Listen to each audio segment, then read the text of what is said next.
Good morning, it's Friday, December 12th, 2025. Continuous voter registration is still ongoing, so if you haven't signed up yet, this is still a good time to do it. Get ready to vote. On the news this hour, River Speaker Muonyili accuses Governor Fubara of igniting fresh political crisis, unapproved spending. Governor Fubara says state can't progress amid disagreement. PDP confirms death of Bayelsa State Deputy Governor. Erujabo. The foreign scene, U.S. sanctions six more ships after seizing oil tank of Venezuela. Details of this and more after this break.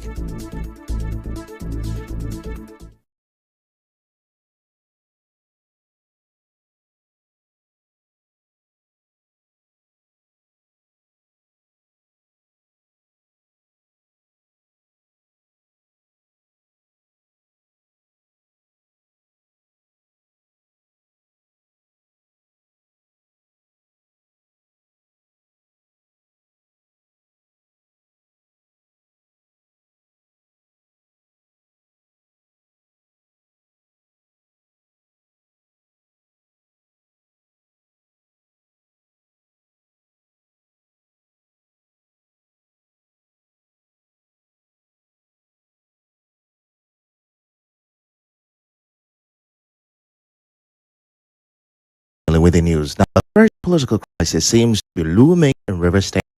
Speaker of the State House of Assembly, Martin Muonyili, has accused Governor Siminalayi Fubara of making false claims regarding his meetings with lawmakers. The allegation comes in response to Governor Fubara's comment on Wednesday, which he dismissed speculations of a rift between him and federal or state lawmakers from River State, insisting reports of strained relationships are unfounded. At a media briefing in Port Harcourt on Thursday, Muonyili said the FCT ministers convened a meeting between the lawmakers and the governor on the directive of President Bola Tinubu following the suspension of the state of emergency. He said members of the assembly have met with Governor twice since the emergency rule was lifted. The minister of the FCT, His Excellency, is the one who needs well for River State. He wants peace. He wants the state to move forward. Let me also make it clear and inform Rivers people that within the tendency of the emergency rule, His Excellency Ifechukwu also summoned a meeting of all the members of the Rivers Assembly. 27 of us were present in that meeting in the initial residence of the FCT minister in Abuja.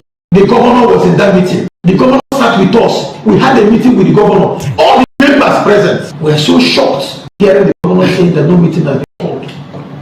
While beyond the meeting controversy, Muonyili claimed the governor told them at a meeting held after the emergency rule that he will not present the state budget to them.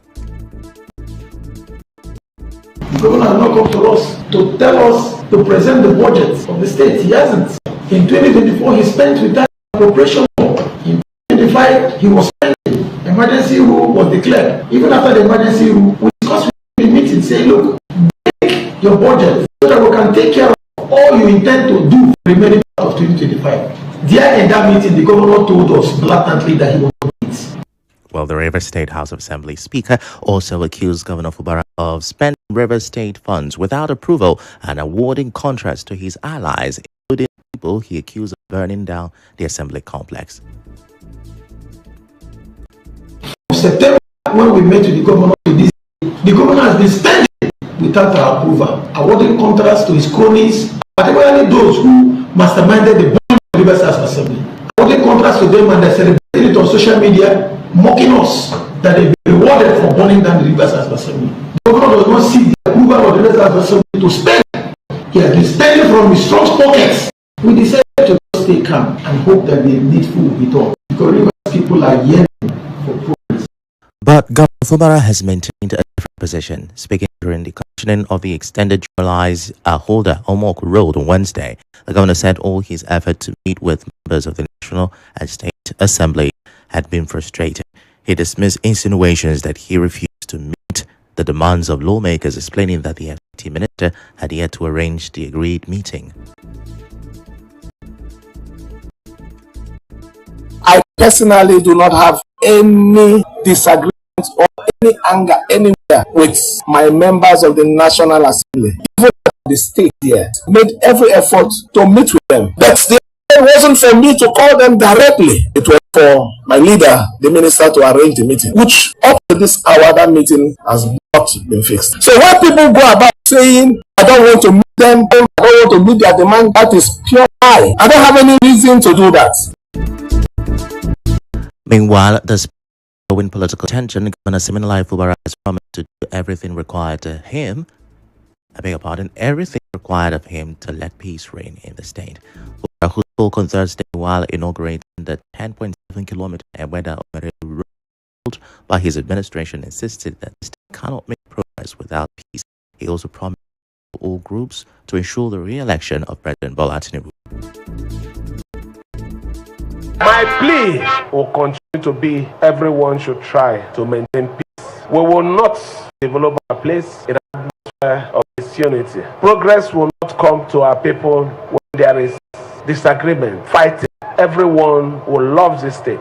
Let me stand here and make this promise again. Whatever is required of me to ensure that there is total peace, I will continue to do it.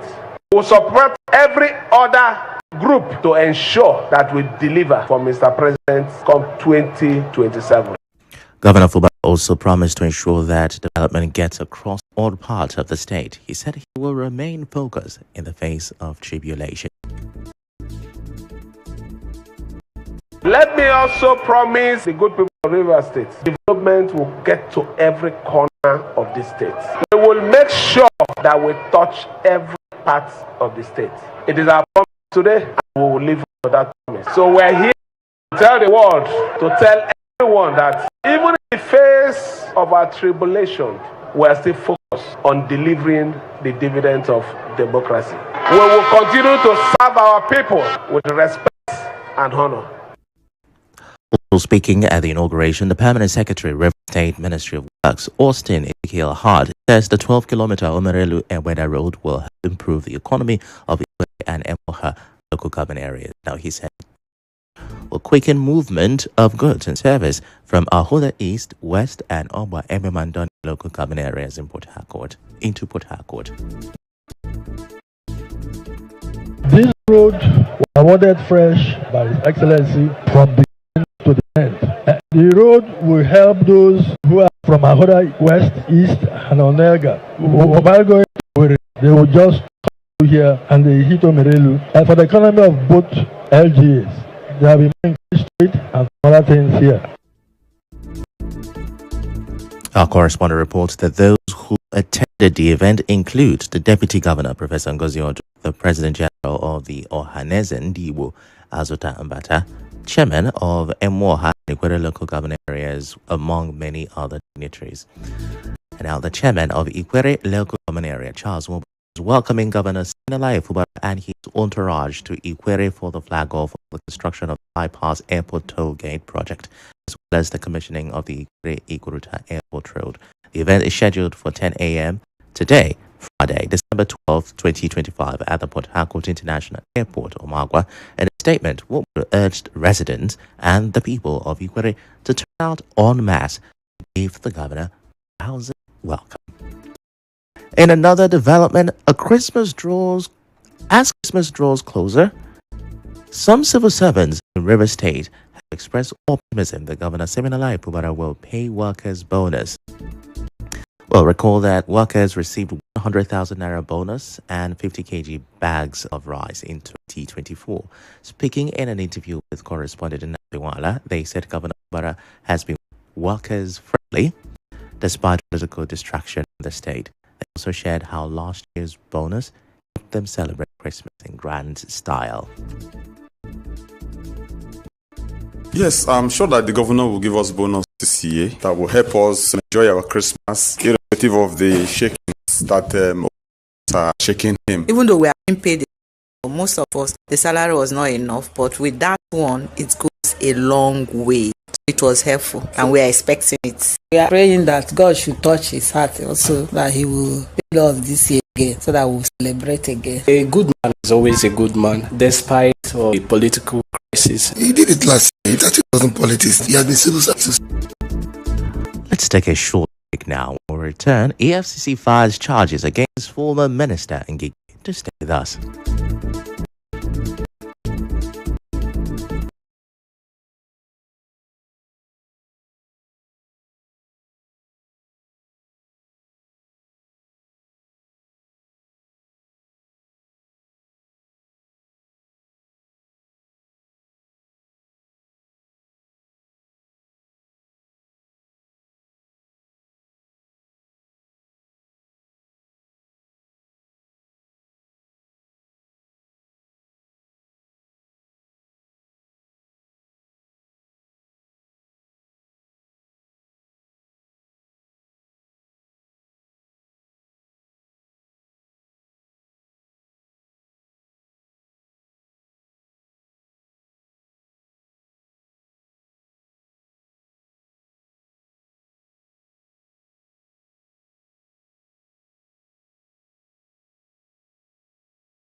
You're welcome back, and now the rest of the news. The River State government says the health sector in the state is undergoing deliberate structural transformation. River State Commissioner for Health, Dr. Adeze Ore, made this known as the World Marks Universal Health Coverage Day.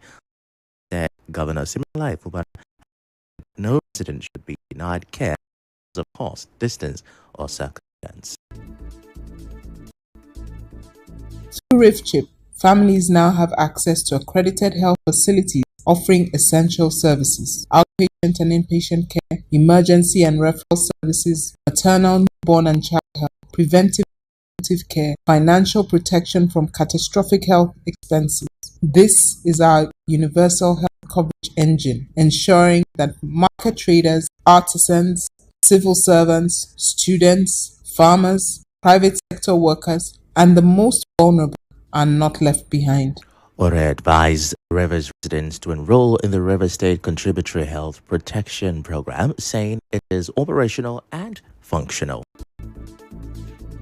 If you're a business owner, informal worker, parent, student, or even unemployed, RIFCHIP is for you. If you want protection from unexpected medical expenses, RIFCHIP is for you. If you want assurance that your family can receive care without financial distress, RIFCHIP is for you. Good health should not depend on ability to pay. It should depend on your right as a resident of the state. The State Commissioner for Health also said the state government is expanding and strengthening the health system in the state. We're upgrading physical infrastructure across primary, secondary, and tertiary levels, equipping facilities with essential diagnostics, modern technology, and functional medical equipment, recruiting and deploying health workers, investing in training and capacity building, improving governance, use and accountability, ensuring faster, safer, and more competitive. These efforts work together to reduce financial hardship, improve quality of care, and advance our journey towards universal health coverage. The theme for this year's Universal Health Coverage Day is Health for All, No One Left Behind. Meanwhile, another development affecting communities now.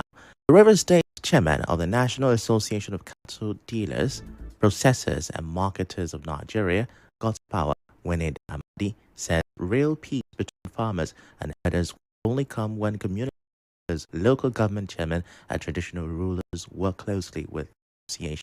Speaking on 924 FM's Muonyili Thursday, Amadi said migrant herders are the main cause of the repeated clashes in different parts of the state. He is also accused some community leaders of encouraging the problem by meeting these herders and collecting money from them. The national president of this body will go out there to talk with governors, government chairman, the custodians of the land, individuals to partner with this body to ensure that this thing, the lasting crisis, stop. You know, so many people don't know that there are secrets in this business. It is not only those that are residing in the state that are causing this problem. I come to find out that most of the people causing this problem are migrants. Most of our people in the communities will always see them, collect of money from them, and they let them go. Well, Amadi adds the association is creating a system to track and control cattle movement across the country. He says no cow will be allowed to enter any state without an official NACTBAN receipt showing who owns it. He also explains that NACTBAN will place task force teams along bush routes to check cattle movement and stop livestock from crossing into states without proper documents.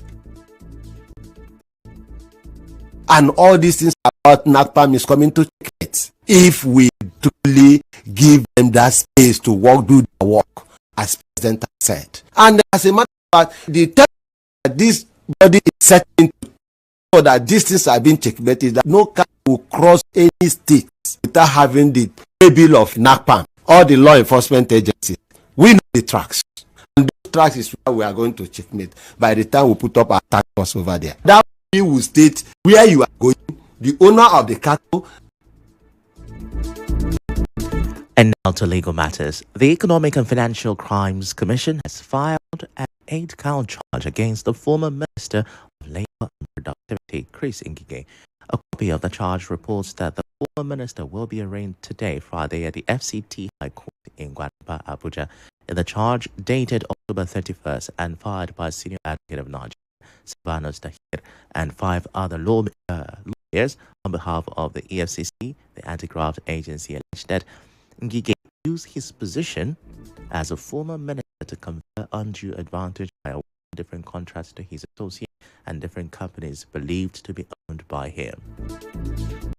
Now let's move to the Senate, where tensions rose on Thursday as Senators Adams Oshomole and Ali Ndume clashed over the ambassadorial nomination of former presidential aide Rino Omokri. Tension broke out when a motion had already been placed on the floor recommending that Omokri and others be asked to take a bow and leave. Senator Ali Ndume insisted that the motion must be seconded before any comment could be entertained. However, Senator Adams Oshomole strongly objected, insisting he be allowed to speak before the motion was seconded. Now, he argued that Omokri's nomination could not be glossed over, citing what he described as raging issues in the public domain. Have a listen to this. The procedure is that if there is a motion on ground, there is to be seconded. If it is not seconded, it's dead. So allow me to. No, there is a seconded here. Mr. Chairman, you have allowed me. Please protect me. You cannot be protected. All right. With particular reference to the nominee, because we cannot pretend we have not had stories. For me,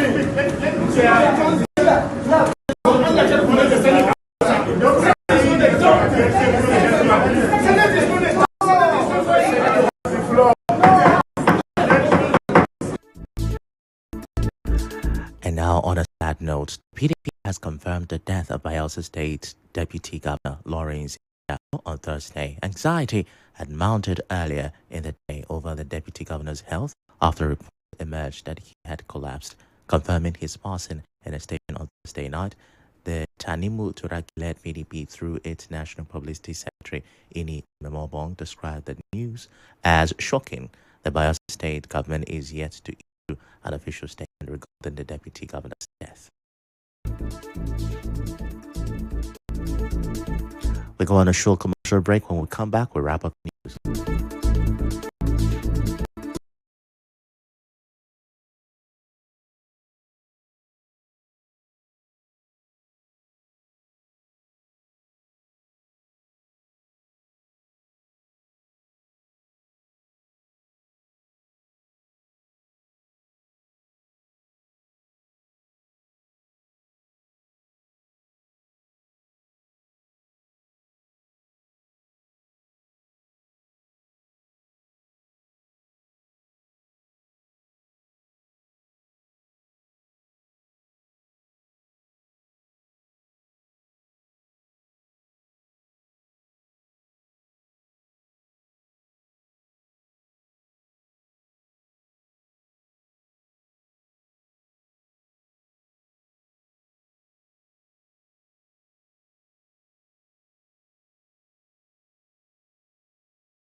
The U.S.